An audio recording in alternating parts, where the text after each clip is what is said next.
Takioni.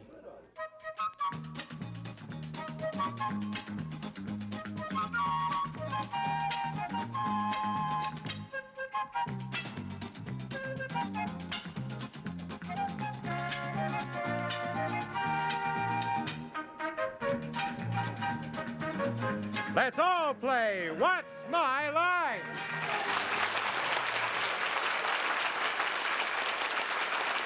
And now let's meet this week's What's My Line panel.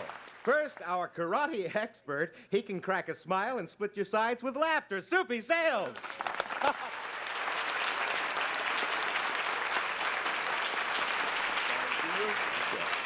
Oh, we have a panel full of pretty people, and I'd like to introduce you to former Miss America, who's so beautiful, and she goes by the name of Phyllis George.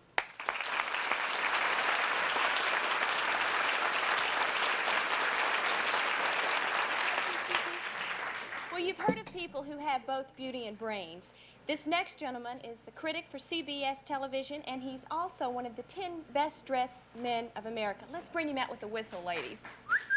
Give us a name. Leonard Harris! Leonard Harris! I'm overwhelmed by his stature. I'm sorry. Frankie, you had to do something to make up for that. If you've been watching, you noticed a sudden drop-off in good looks between Phyllis and myself. That's a situation I'm going to correct immediately by bringing on the lovely Arlene Francis.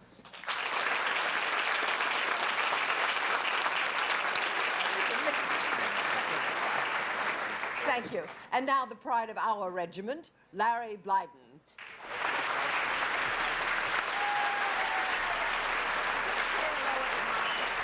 Well, I must say, Phyllis, you came through. It was really marvelous. We were standing backstage, and she said, I really like Leonard Harris. Leonard? And I said, his name is not Leonard. She said, that's right, it's Leonard. And she then like came me, out. It's Leonard. Now it's Leonard. Yeah, now it's Leonard. She then came out and said, here's one of the 10 best-dressed men. Give me a break, okay, Leonard? 10 is a medal, darling. But that's all right. When I got out of Houston 5 weeks, it was the same thing. Okay. Welcome, everybody. We have a marvelous show today, and I've delayed it long enough. With our first challenger, enter and sign in, please.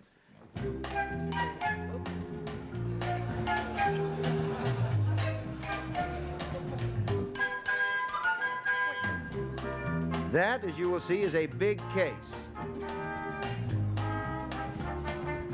And the gentleman is Lyndon Grover. That's all right. Are you Mr. Grover? Where are you from, sir? I'm from Glendale, California. Glendale, California. Okay, panel, Lyndon Grover invented the product you see before you.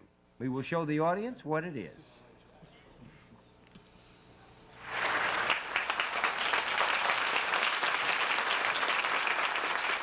And we'll start the game with Phyllis George. You invented the suitcase, right? No, he invented it. Okay. Something that's inside it. Dead body. Excuse me? Dead body. Dead body, sir. This is a family show. Let's see. Is it something that is useful to both men and women? Yes. Is it something that is worn by men and women? No. 1 down and 9 to go, Leonard. Carol? Is it something that one unit of which takes up that entire suitcase rather than there being many of the one thing in the suitcase? Yes. 1 unit. Is it something that you operate rather than take out and get rid of? That is, whatever it is. No, you operate it. Yes, you operate. you're correct. Is it something that you would operate at places other than in a person's home? Other than in a person's home? Yes. Do you do it in any fixed place, such as a store, for example, or any Not other likely. fixed place? 2 down and 8 to go, Arlene. Is it something that when it gets out of the suitcase, a person might get on or into it? No. 3 down and 7 to go, Soupy. Mr. Grover, there's something in there. Can we rule out that it's Mrs. Grover? Yes, you could. Okay. Well, you know, you got the way to air. You'd better fares rule it are. It's all expensive, you know. Would I take this with me if I went out, say, on a camping trip? It's possible. You could, but it would just be because you decided you were going to take it along. It would have And- nothing to do with the camping trip at all. 4 down and 6 to go, Phyllis. So it's something that you take out and you assemble. Is it used for entertainment purposes? No. Not really entertainment, although there's an aspect of that in it. But it isn't essentially for entertainment. Pleasure. Right. Leonard? I take it then you're not ruling out the recreation part of it. No. All right. Getting a little bolder, he then asked, is it something to do with recreation? Yes. Well, I did that. Is it a kit of some sort? No. 6 down and 4 to go, Arlene. Well, if you don't get into it, I can rule out that it's a swimming pool. Yes. Yes, you can. Is it a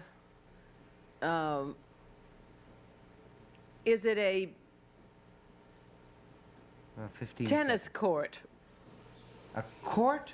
Well, a tennis No. game, you know what I'm talking about. Yes, you said I mean, is tennis it court. That's really, you Couldn't con fold me up a all the tennis time. court. Soupy? Then it is indeed then some kind of game. Yes. Would wooden handles be used in this game? No. No. 8 down and 2 to go. Would a Well, I ball- tell you, we're out of time. I'm sorry, we have to throw them all over. Does anybody have another guess? Arlene, you want another one? well, if it's not a ping pong game, it's nothing but the No, it's a tennis It's a trainer. surface. It's a tennis It's a tennis trainer. trainer, right. It serves balls automatically. It's not a whole court. Lyndon Grover is the inventor of the tennis teacher, made and sold by his company, Grover Photo Products, Inc. Can we go look at the suitcase? You'll We see why it's certainly not a can. court in a minute. Right, dear. I take your word for it. I won't kid you. It serves tennis balls to you, and then you hit them, and it's very light and very portable. And you can even, I'm told, play with it in your house. Uh-huh. There's a special kind of. Thank you, Jennifer. Now we'll plug this in, shall we? I do an awful lot of plug work. There. Now then, could you tell us about this, Mr. Grover? Let me get around over here and out of the way. Is this all right? Okay. Now, can we turn it on, or what happens? Can, yes. We have to have some juice. There it is. This is a real Rube Goldberg. You'd like it, Soupy, I know. I like it already. The balls are held in a basket, and they drop down, roll down here, and are caught by these springs. And this fishing pole material throws the ball out this opening at about 40 miles an hour, and you can adjust it for lob or ground shots or any of those things. Now, can you use You can use this. Speed can be changed also. the speed Yes. and the angle of the ball? That's right. How much does this cost? Very inexpensive, $167.50. And you than a can use tennis it court. even in your apartment? Oh, yeah, with special balls that have holes in them. They're like so wiffle balls. But when you hit a wiffle ball, you get the same You effect? get the same, this is to train you, Uh-huh. and you must learn to take the position and bend your knees and follow through and keep your eye on the ball. Where Why can don't you have some of them try it? All right, could we open the curtain, Lloyd? There's one set up in the back, and we'll see how it really works. Let's turn it off. Thank you. You want to turn it on, Jennifer? I'm going to hit a tennis ball. This is not what I do ordinarily, and I may very possibly miss entirely. Okay, you want to give it a shot? Thank you, Jennifer. Now the ball is dropping down out of that little basket on the top, and it's into the chute. You got to loosen them up, I think. Huh? see that one. Here comes one. Here comes one. That was a surprise. Good, Larry. Oh, isn't that terrific? Thank you, folks. Don't applaud. Don't applaud. Just throw money. It's okay. One more, and then who plays tennis? Anybody on the panel play tennis? You Phyllis has got it. Here, you want to hear one, sir? Here one. See that little mark here, that little thing with tennis? Okay, throw the grenade. You ready? Throw the grenade.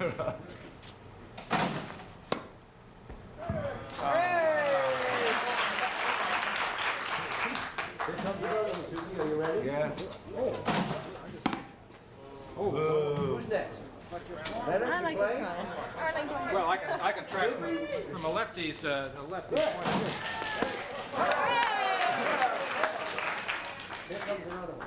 Yeah, I wasn't ready for the first. Is this going to be the grenade now? This is it. You've got done this before, Leonard. Never. Never? Another? Never? How much time do we have? Time for one more. Put the pie in there. That's terrific. Thank you very much for being with us on What's My Line. We'll be back with more of What's My Line right after this message.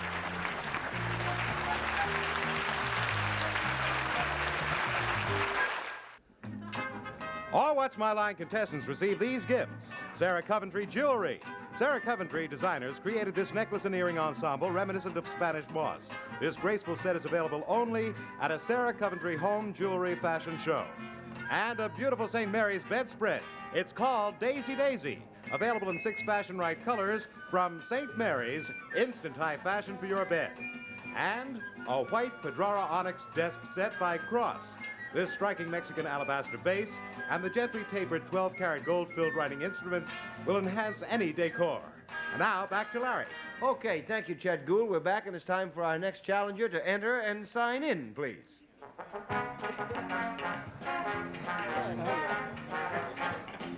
And...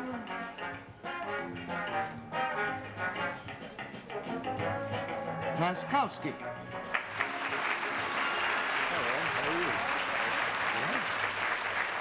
Where are you from?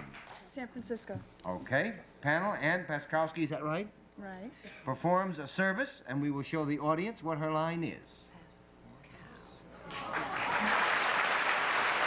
Yeah. And we'll start the questioning with Leonard Harris. You are. You perform a service. Since it undoubtedly has got to be unusual, can I start by asking if it is a service usually performed by a man? Yes. All right. Do you work for a governmental or non-profit organization? No. 1 down and 9 to go, Arlene. Is it a service that you perform sometimes out of doors? Yes. Do you move around in this service? Very much. Are you in any kind of a vehicle? Not while actually performing the service. Soupy? Okay. Does it have anything to do with sports? No. 3 down and 7 to go, Phyllis. Doesn't have nothing to do with sports. Does it have something to do with where you're active and you move around and you work with men? Does Did she we- work with men? With them, but women are also. In other words, see, I was thinking a trainer. In other words, We can't hear you, darling. Could you get a little closer to the mic? I'm Or did blank. you say anything? You No. want to pass? Yeah, I'm blank. I really am. I was thinking sports, and Okay, well, let's pass that and go on to Leonard. Leonard, you have Now, Phyllis was thinking sports, but had we disposed of sports? Yes, we disposed of it. With a negative. That's what, yes, with a negative, which is what I think threw her, because she had a whole line so of this is- questioning related to sports. A non-sportsmanlike private enterprise. There's absolutely no social tinge to that at all. Is it private enterprise Yes. that you work for? It had to be, didn't it? It's out of doors. Is that to say it's... It can be out of It can be out of doors. Can be indoors, Yes. too. But it would not be in somebody's home? He said in the negative, it would not be in somebody's home? Sometimes. Yes, Sometimes it is. sometimes. Am I getting a yes on that? I don't Yes, deserve that's- one, but if you give it to me, I'll go ahead. sometimes yes. All right. It could be in somebody's home. It involves a lot of movement, Quite a lot. quite a lot of... Do you chase or try to catch anything? Sometimes. Sometimes.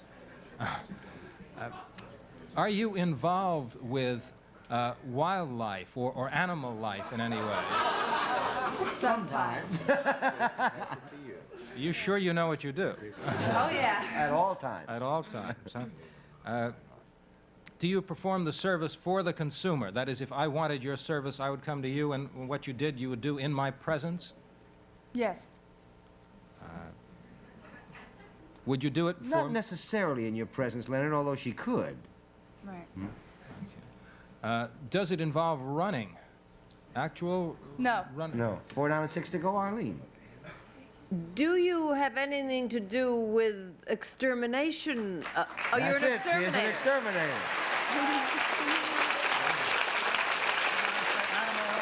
Yeah. Oh, she said yes. It's also involved with insect life, however. That's right. She's an exterminator, and she works for the Ace Pest Control Company in Los Angeles. How did you get into exterminating? That's a unique kind of work for her. Well, I was in the service for 3 years, What service? Navy, On the Navy. right? And I wanted to do something very unusual when I got out. Because you hadn't been doing anything unusual up until then. Right. And so you went into this? Oh, yeah. Oh, yeah. What do you do exactly? Well, I take care of all the insect and rodent spectrums. Do you ever get upset and someone says, step on it? Sometimes. Okay. How do customers react to you? Well, at first they thought that I was a boy. Yeah. Because I wear a man's uniform. And once they found out I was a girl, they were kind of, you know, are you kidding me? They thought you'd be squeamish. Oh, yeah. And you're not at all? No. And just as witness to that fact, here she is. Thank you for being with us on What's Thank you My very Line. much. Okay. We'll be back with more of What's My Line right after this message. Listen, we have a couple of minutes. Let's play around a who's who. Could we open a curtain, Lloyd? Here we have 4 folks from our audience who have graciously consented to play with us: an advertising executive, a doctor, a nutrition instructor, and a typist. All you have to do is hand out the card so that each person is holding the card which states his or her occupation.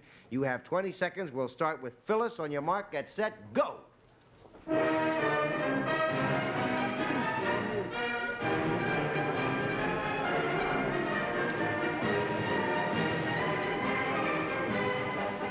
That is correct. Yay!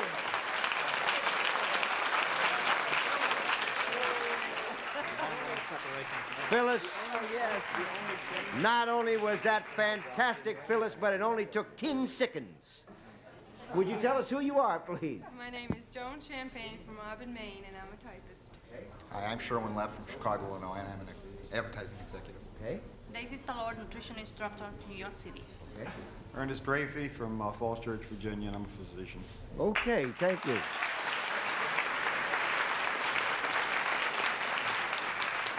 On account of Phyllis is such a wiseacre, you didn't win any money, but we have a prize for each of you, and thank you for playing Who's Who on What's My Line.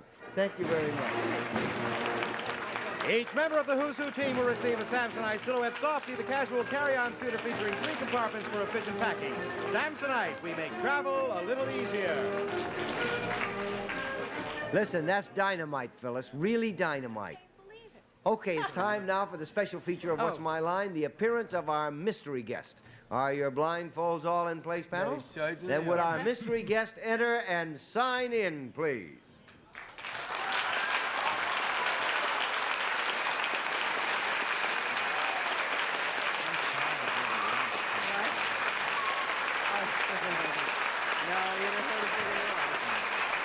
Okay, panel, you have about 2.5, 3 minutes. We'll go one question at a time, and let's start with Leonard Harris. You sound like you're rather well known, madam or sir. Are you involved with the show business or the arts? Yes. Arlene? Are you part of the musical world? Yes. Soupy? Oh, are you a player? You mean as an instrumentalist or a card player? All right. Are you an instrument? That's what I mean. Are you an instrumentalist? Sometimes. But not really known for that. Phyllis? So, are you are a musician? Yeah, he's in the music world. So in Not other an words, you're... instrumentalist. Not known as an instrumentalist. Oh, I forgot I only have one question. Oh, Okay, Leonard? how am I going? Are you known better as a singer? Yes. Arlene? Did you just get the most wildly successful notices for your performance in a hotel room in, you know what I mean, in New York City? Yes. Is it, should I guess or not? You want to? You got it? I only want to if you want me to, Go ahead. If you think you know it, by all means. because otherwise I'm out. Yeah. Well, he got smashing ovation, and his name is Frankie Laine. If His that's who it name is Frankie Laine.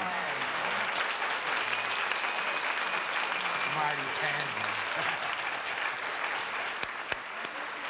Well, you talk You talk about smashing ovations reviews. There was one that said, I'm not sure that I remember it exactly, but it said something like that he handles every lyric as though it had been entrusted to him personally by the composer to see that the meaning was conveyed to the audience. You remembered it pretty good.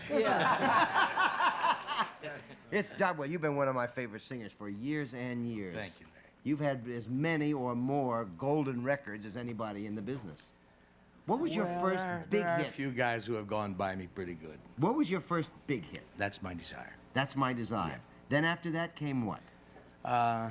You mean you want the sequence in the chronological order? Well, no, just a couple of them. Well, I like, think right after Desire. I mean, you hit with like 3 or 4, one right after the Yeah, we other. had Desire, Mamselle, Sunday Kind of Love, Two Loves of I, and then Shine was a blockbuster. Yeah. And that took us right through 1948 when there was no recording because there was a musician strike.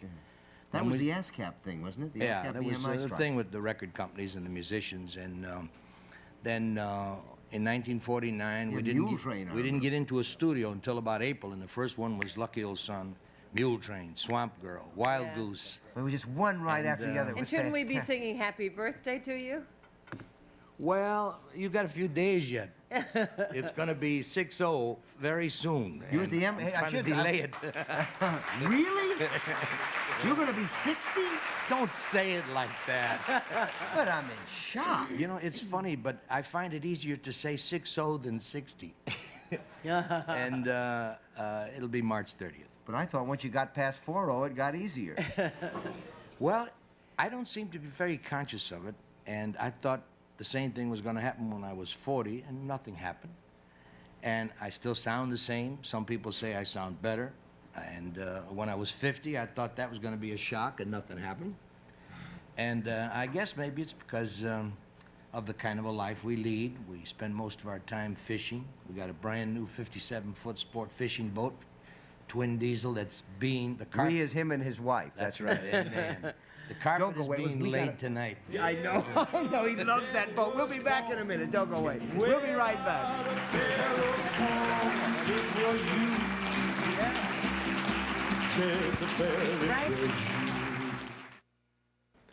I had heard also that Frankie Laine was better than ever, but I don't see how that's possible. He's at the Empire Room. Goodbye, everybody. We'll see you tomorrow. We're done.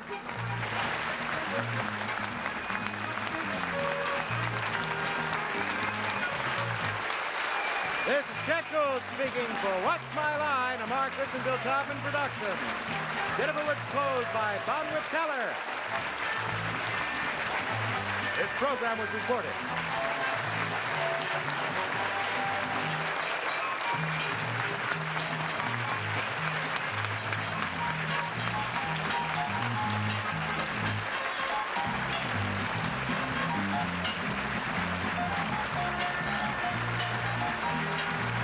Are you watching, you little rascals? Oh, it's fun, isn't it? And who subscribes to it? Go on, push the button. Think of the fun you could have on the tube. The tube? YouTube. Tube. TV tubes. That's a lot of fun, isn't it? It's going to be a lot more fun if you keep going the way you're going. Go on, push the button. Please subscribe. I hope they're watching.